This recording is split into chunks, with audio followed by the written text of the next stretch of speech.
આરતીબેન સાંગાણી એમને આ દુનિયા પાસે શું માંગ્યું? પ્રેમ. પણ આ દુનિયાએ એમને શું આપ્યું? જાતિવાદ, જાતિવાદ અને જાતિવાદ. કે સુરતના જાણીતા સિંગર આરતીબેન સાંગાણી, જેમને આ દુનિયાએ કારણ વગરના બહુ વાયરલ કર્યા છે, પણ હવે તમને બધાને એમની આંખમાંથી પડેલા બોરબોર જેવડા આંસુ જોઈ અને એવું નથી લાગતું કે હવે આ સોશિયલ મીડિયાએ કે આ દુનિયાએ પાછા પડી જવાની જરૂર છે?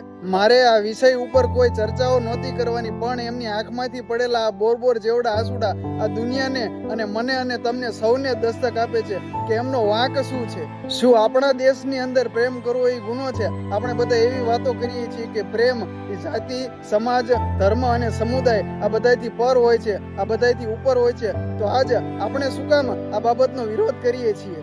ઘણાય લોકો એવા છે જે ઇન્ટરકાસ્ટ મેરેજ અને આંતરજાતીય લગ્નના કાયદાને બંધ કરાવવા માંગે છે, એના માટે આવેદનો આપે છે, રજૂઆતો કરે છે.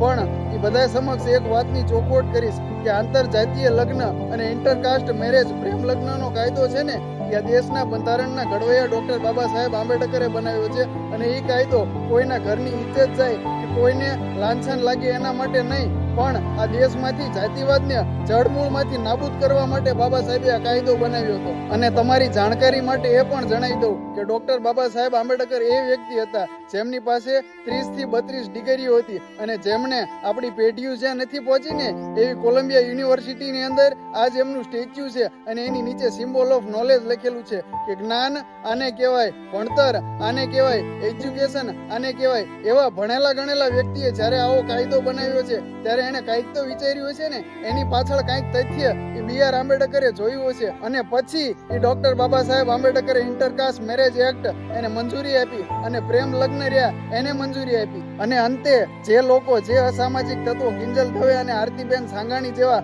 કલાકારોને, આવી દીકરીઓને બદનામ કરે છે ને, એ બધાને મારો એક જ પ્રશ્નાર્થ છે કે લાખો બળાત્કાર સહન કરવા વાળી દુનિયા એક પ્રેમ લગ્નને ન સ્વીકારી શકે? લાખો બળાત્કાર સહન કરવા વાળી દુનિયા એક પ્રેમ લગ્નને ન સ્વીકારી શકે? જય હિન્દ, વંદે માતરમ.